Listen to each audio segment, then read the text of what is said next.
Hello everybody, good morning, good evening, good afternoon, wherever in the world you happen to be, Croravel, and today I'm going to talk about sectors in FTL. This guide / tier list is going to be focused on explaining why I go to the sectors that I do in any given run of FTL when given the option. Now, you're not given a whole lot of options in sector selection in FTL. You're either simply forced into choosing one, or you have an option between the two, assuming that they're actually different. To me, when it comes to sector selection in FTL, my general concerns are how many stores are in the sector, my ability to generate money in the sector, and are there specific events or fights in general that are very difficult and somewhat of a concern. Now, the other thing to consider is going to be what kind of ship that you have. I might touch on it more so in any particular sector, but if you're a boarding ship, for example, and you don't have, say, a clone bay or other means against auto ships, Lania ships, then that could skew your sector selection more so in terms of trying to stay away from sectors that have those kinds of things. But this is just a general, on average, where I would go when I have the choice. And I think it's also important to emphasize I'm talking about generals and averages, because we've all experienced really bad versions of a sector or really amazing versions of a sector. I've had Sector 2 civilians or abandoned sectors, which are some of the highest scrap sectors on average in the game, and getting out of there with 50 scrap or even less. I've also had Engi sectors, which are about average scrap-wise, but yielded some 400 scrap in terms of, just money and free items. So again, I'm really going to be focused more so on just these general or average, my impressions of a given sector, and why I would select one sector over another when given most options, and things worth considering. And I couldn't do this with the actual tier list because specifically abandoned sectors need to be understood in a lot of specific contexts because of how much they change depending on how far you've progressed in the game. So the first sector I want to talk about, the S tier sector, is the civilian sector. Unless I am in very, very bad shape, my ship's very low on hull, and my options are choosing between a civilian sector and an Engi sector, I'm just going to Engi, or I'm going to civilian sectors 100% of the time. Civilian sectors are 2 to 3 stores, which is the most stores you can get in any given sector. They are also, on average, the highest scrap sectors in the game. Much of this is based on MechLore's thread in the it was over in the FTL Reddit, where they did 200 runs of every single sector, save Crystal and of course Last Stand, because that's a sector 8. But they did 200 runs of every sector type in sector 4. Now they admitted that they weren't focused on things like crew kills, blue options, and not so much min-maxing, but just trying to provide a general range of what scrap one would expect to get in a given sector.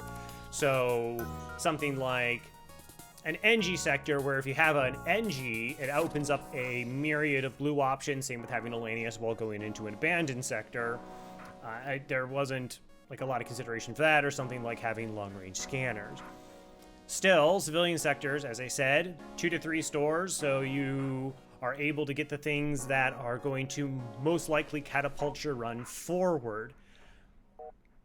I'm a big fan of stores. Most people kind of are, but I design going through my sectors and my runs of FTL by ensuring I see as many stores as I possibly can. They're the only places you can get systems.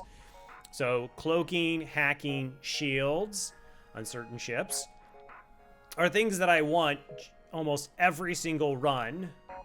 And again, the only place I can get those is stores.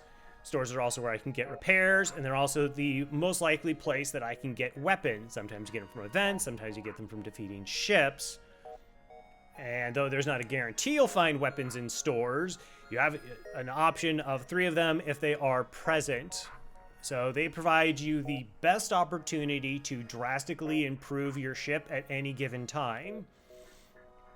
As well as, if you're damaged, or you're, in need of repairs, again, the most consistent way to get those things done. So prioritizing scrap, prioritizing stores, civilian sectors are pretty great. The other thing is civilian sectors, the enemy ships have a pretty wide array of what you're going to fight. So if you're weak against any particular ship type, it's unlikely you're just going to repeatedly run into that ship type. So that's pretty great. The worst event you can really run into civilian sectors is the shield hacking event.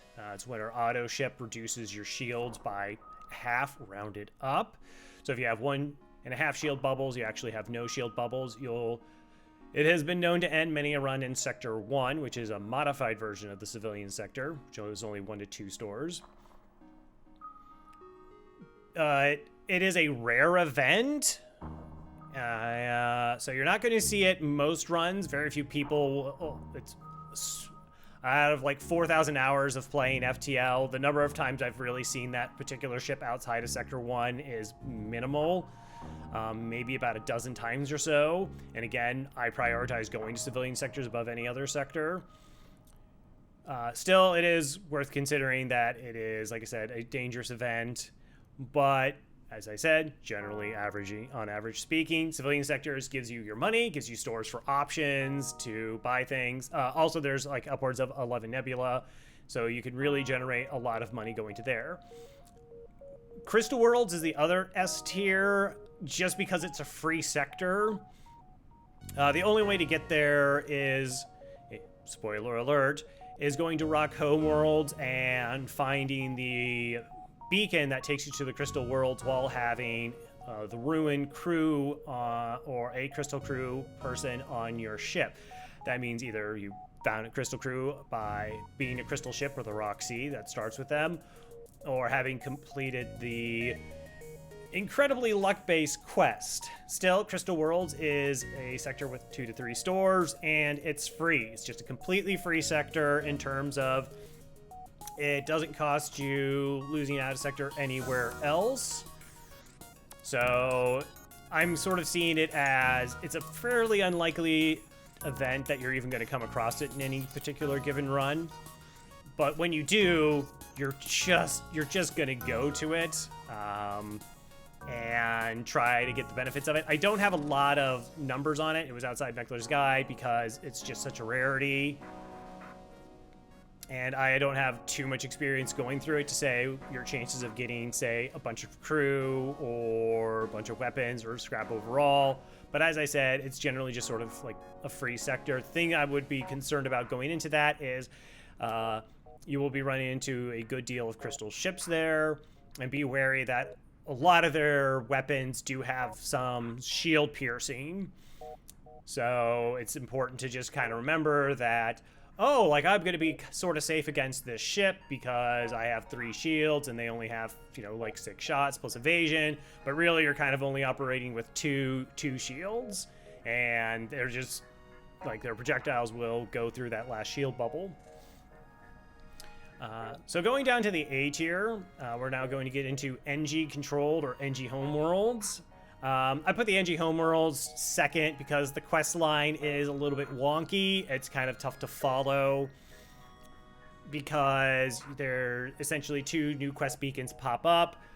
So the original event gives you no money. Then you go to one of these 2 beacons. If the one that continues the quest will give you nothing. If you have to go for the information, that's forced unless you get a crew kill. So if you're doing crew kills, like if you have boarding, then this event is a lot better to set up for that event. Or the other one, which you can just kill like a normal ship and they won't have the information, you just get money for it. So depending on certain things, where like if you are getting crew kills, it's an empty beacon plus 2 high scrap rewards, versus 2 empty beacons and then a reward at the end. Now, the Engi sectors are also 2 to 3 store sectors, which I am a fan of. Scrap-wise, they're a little bit more average, and they can have a pretty sizable variance because the Engis have, I think, somewhere of like 7 blue options, 6 or 7 blue options in these particular sectors. So having an Engi does make a pretty substantial difference. You're not going to run into too many fights. It's definitely the least aggressive sector throughout the game, and it is a bit of a misnomer people have where like red sectors are the aggressive sectors and green sectors are safe. Zoltan sectors would like to have a word with you about that. But Engi sector and even civilian sectors can be filled with a lot of fights. But Engi sectors definitely are one of the sectors that has the least number of fights in them. Uncharted nebulas are probably the other one. And when you are fighting, you're going to be fighting Engi ships, which are going to have defense drones. They never have offensive drones.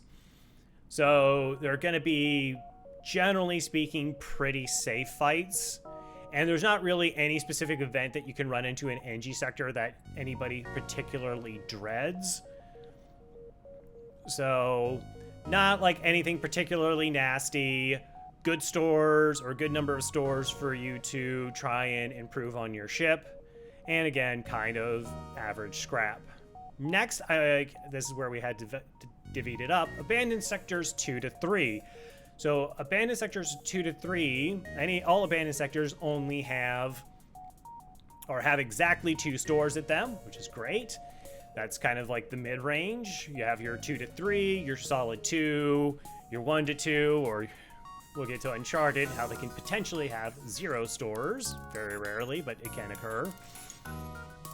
And abandoned sectors are potentially some of the highest scrap sectors in the game, yielding a lot of double rewards.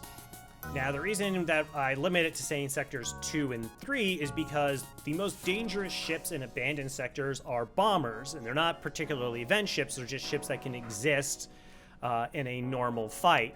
And Lanius bomber ships can have cloaking, mind control, and teleporter. It's one of the few ships outside of the Rebel flagship that can have those can have 3 specialized systems.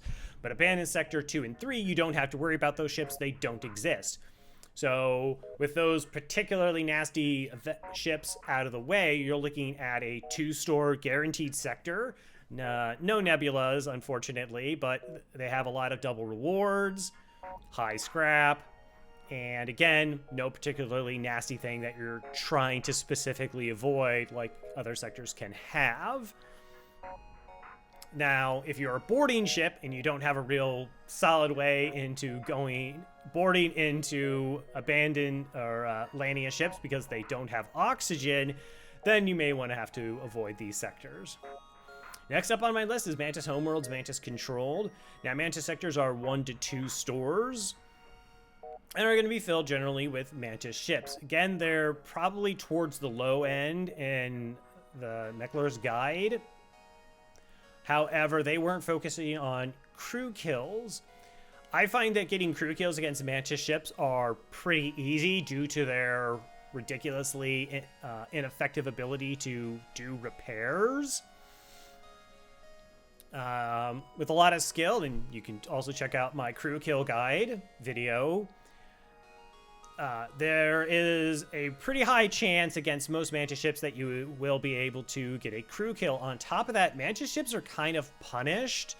I guess before Advanced Edition had came out, Mantis ships were sort of seen as a bane. The teleporter and Mantis boarders were very difficult to deal with, but with a little skill, a little more experience, dealing with boarders is a pretty manageable position more times than not. Well, Mantis boarders anyways. And anyways, Mantis ships are actually pretty weak compared to other ships that you would potentially find in those sectors. Their weapons are weaker, their shields are a little bit lower. So your chances of surviving against any given Mantis ship is actually pretty solid. So the fact that there are a plentiful number of fights with a lot of opportunities for crew kills without too much threat to yourself. The Mantis Homeworlds I give a nudge to, just because that particular event, if you do come across it, even if you don't have all the requirements to complete out the quest line by getting Kazakh Plethkalek from it, it still can yield pretty high rewards for a crew kill, and it's a crew that doesn't even have an Engi, so crew kills a little bit easier to get through when that is the case. And if you do meet the requirements, hopefully via teleport and not upgrading your sensors to level 3, you can just get additional rewards as well. So now we're going to go into sort of the B list. I guess the B list is a little bit more situational in terms of like things you have to consider about what your ship has. Again, we talked about Abandoned Sector 2, 3, and that if you're a boarding ship, that's a bit of a problem. But the other sectors, like you just kind of go to them and it's not really much consideration on what you have on your ship. Select sectors are a little bit different. There's no particular difference between the home slug sector and the normal one because the only way you get the slug event is accepting surrender offers. So just don't select surrender offers. And they operate essentially the same way. There's actually a lot of people with thousands of hours in the game that have never completed the home world quests. Anyways, select sectors are 2 to 3 stores. There's 2 guaranteed stores to be in the nebula, and then there's the possibility of a non-nebula store. It's about, I guess it's roughly a coin flip. The other thing is, again, they're about, let me double check the notes. They're a little bit, I think they're higher than average in scrap, and because they are a nebula, you can also get you can get a few more jumps in those sectors. There are a few things to be concerned about in select sectors, however. One is you're going to be dealing with a bunch of cloaking. Like I said, Mantis and Engi specialty systems aren't generally a threat. I mean, you have the teleporter or you have a lot of defensive drones. But slugs are going to have cloaking. That can be an issue because their volley is most likely to go off before yours. So there's a potential to taking damage before you have an actual chance to interact with their ship. They also have a lot of crew. Particularly later in the game, they can have more crew than can even man their systems. And if they have a clone bay, it can take a decent amount of time to go through all of them. There are, however, what are known as coffin ships, which is a 2-crewed slug ship, which has an oxygen room that's not actually attached to the main ship. So if you're able to destroy this O2 system, they have no way of repairing it and can lead to very easy crew kills. The other things to sort of consider about slug sectors is if they do have a small missile launcher on their ship, it is 100% an Artemis. They only have Artemis missiles and breach missiles. So again, that combination with cloaking can lead to some rough times. There are a couple events you should be potentially concerned about. One is where they board with 2 crew and your medical unit is offline. So if you're particularly weak to boarders, that can be an issue, and being able to take them out while also making sure that your own crew don't die in the process. There are also some times where your O2 will be hacked. There's 2 different events where that can occur. If you have the scrap, it is possible to just upgrade your oxygen system to level 2 and negate those 2 things, or merely your weapon systems are strong enough that you'll kill the ships before it's actually even a threat that your O2 goes offline. So next is the rock-controlled sectors, rock-controlled rock home worlds. These are red sectors with 2 guaranteed stores in them. So slugs have, again, a chance to have the 3rd store, which is kind of why I like them, plus a little bit more opportunities to get more jumps in the sectors, because rock sectors do not have any nebula. I'm not the biggest fan of the Rock Homeworld's event because the first beacon is empty. The second beacon is you're supposed to let the enemy ship run away, and then you have to go to the 3rd beacon to go ahead and get the reward of plating, repairs, and some scrap. Now, I think you can also actually just sit and kill the ship during part 2, which is what I would generally recommend if you're just trying to win runs. But that's a lot of the multi-tiered events that require you to go to multiple beacons, many of which have the possibility of you not getting money. And then there's the possibility that that payoff event isn't even available to you because of where it spawns in the sector or potentially the upcoming sector. Really lowers their value for me. Now, rock ships also have a higher chance of having missiles or beam weapons, I believe. But you don't have to worry about, and they also are ships that are going to have as their specialty system teleporter and cloaking.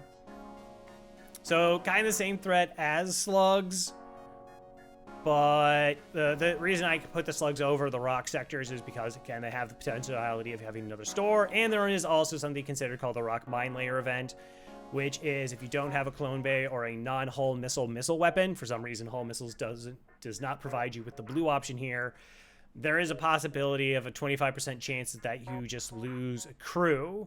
Now, if you have a lot of crew on your ship, this is less of a problem. If you get up to level 5 engines, you have another blue option that you can just evade it. If you have a clone bay, your crew can get returned. So, threat-wise, it's not really going to happen too often. It's going to be less than 10% of the time. I mean, we're talking it happens 25% if you find the beacon, and then also not having any of those blue options, other potential blue options, so it's a bit of a rarity. But if you're a ship that's very low on crew, it is something that you have to consider. Also, the ships have rock plating, which can lead to potentially some gross fights, but the slow rock crew is a little bit difficult in terms of repair and less of an issue for boarders, because you can just abuse the fact that their crew are so slow to responding, even though they have 150 health. So next are the rebel sectors: rebel stronghold, rebel controlled. Now these are 1 to 2 store sectors. So that's one of the reasons why they're a little bit less than rock sectors. Now they are a high scrap sector. They're either the 2nd or 3rd highest scrap sector on average. So if you want money, this is kind of a place to go. But they also can have some of the more disgusting ships that you can run into. And again, not a lot of stores to heal up after. Rebel disruptors and rebel riggers. Disruptors are like the rigger. They both have drone control and can have offensive drones, which particularly on can be pretty oppressive, where it's like a combat drone and a couple heavy lasers. The disruptor has the added benefit of also having hacking, which can be very nasty. And then once you get to Sector 3, you're looking at potentially 2 offensive drones, making fights even more disgusting. Plus, they also have auto ships, which are some very high evasion. A lot of their ships have a tendency to run away. So if you're weak offensively, you can get punished. If you're weak defensively, you can get punished. But there are rewards to be had. The Stronghold is a singular event. There's not a long line of quests. Once you get into the Rebel shipyard, you fight a version of the Rebel flagship, which is one of, if not the best rewards in the game, yielding you a lot of scrap, a lot of consumables, a free weapon, and delaying the Rebel fleet pursuit by 2 jumps. It's also a sector that can have nebulas, so very understandable why this can be an incredibly high scrap sector. There just is some danger to it. So last on the list, I just have pirate controlled. Pirate controlled is kind of like a weak Mantis sector, but not in the really good way, I suppose. It's a 1 to 2 store sector, so stores are a little bit less frequent than I would prefer for them to be. They can have a small grouping of nebula. I think they kind of max out around 5. Scrap-wise is a little bit average. They can offer you crew. Now, I haven't mentioned it here, but generally in my playthroughs, slaver ships that offer you crew are actually pretty high rewards, like high scrap rewards. And I would normally favor getting a lot of scrap early to get drastic improvements in your ships in terms of systems or weapons, versus getting some potential blue options. But again, that's a bit of a skill/experience thing, where I'm more comfortable playing with less crew than other players might. Still, there's not like a super dangerous event that you're trying to avoid in a pirate sector, but it can be, as a pirate ships, there's going to be a fairly wider range of ships, much like a civilian sector. So there's not something particularly dangerous. There's not particularly something great.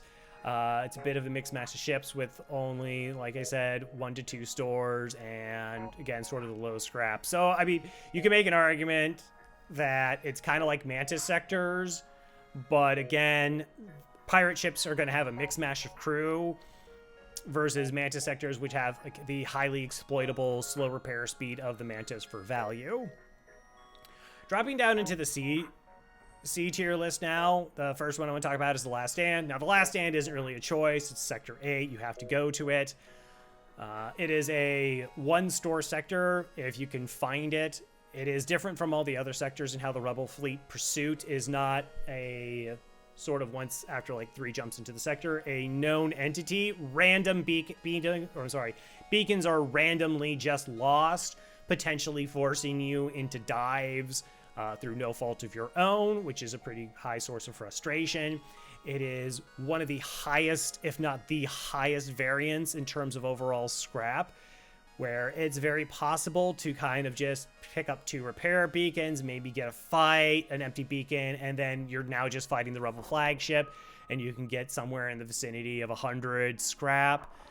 On the other hand, it is possible that a singular beacon with an outpost and a crew kill can net you, again on hard mode, well over 120 scrap for that.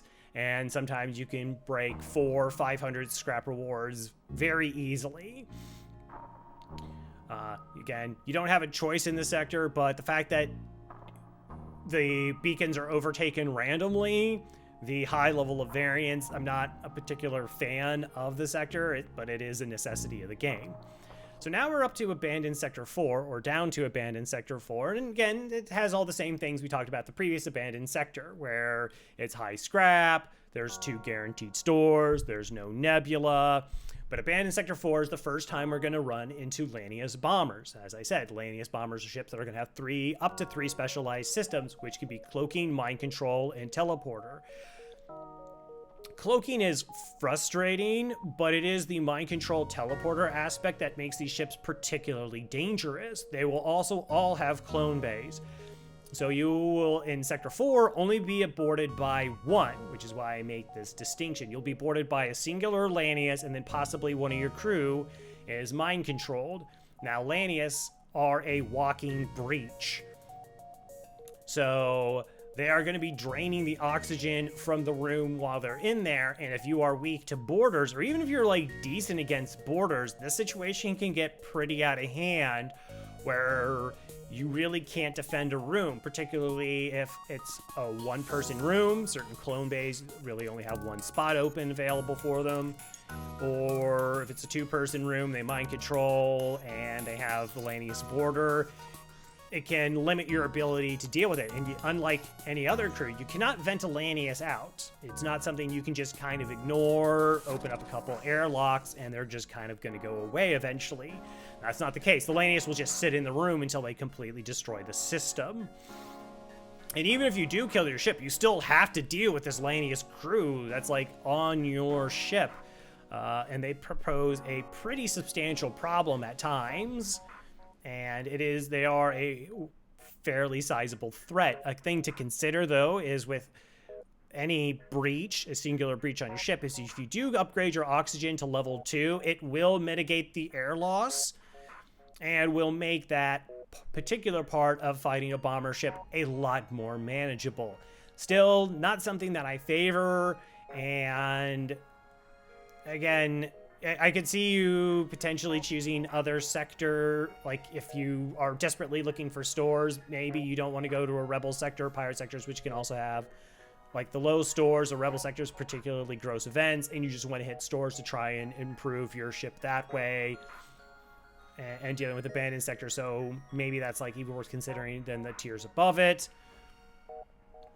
But like I said, it's not that it's an event ship. It's not like, all right, there's this one beacon with a bad fight. It is, you can just run into a bomber followed by a bomber followed by a bomber, and that can lead to a really bad time versus, like, again, like as I said, a specific singular event.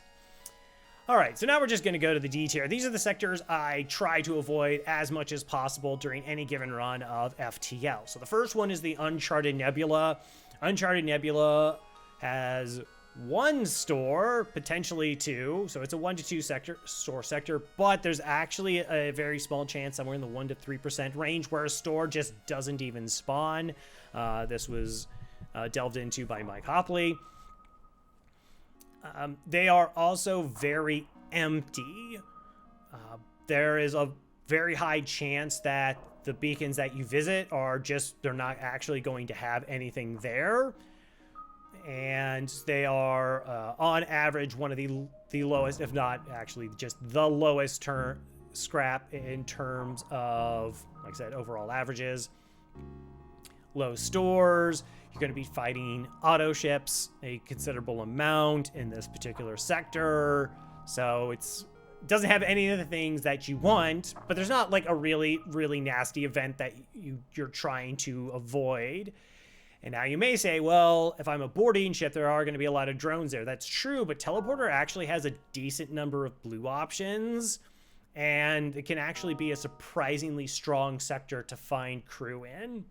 But as I said, it's a low scrap, low store sector. One of the rough things that can happen with this particular sector is if you get low on fuel and then you're just burning through empty jumps, not being able to restock your fuel, not getting to a store, and you can get stuck behind the enemy lines in the Rebel Fleet pursuit. Next are the Zoltan sectors. Zoltan Homeworld, Zoltan Control. Now, Homeworld gets the edge because there is, of course, the Homeworld quest, if you're not familiar with it, which will give you a chance of getting a Zoltan Shield augment, the strongest augment in the game, in my opinion. Now, while there are 2 guaranteed stores in the Zoltan sector, they are also some of the most horrific fights imaginable in the game on average. Much like Lanius bombers, Zoltan ships have a Zoltan Shield, which is a pretty disgusting augment that disables a lot of interaction from the player until it is removed. You cannot hack them, you cannot mind control them, and until you do the required 5 damage to the Zoltan Shield, you're not doing anything to that ship. And that ship can have Artemis missiles, that ship can even have drone control, possibly hacking.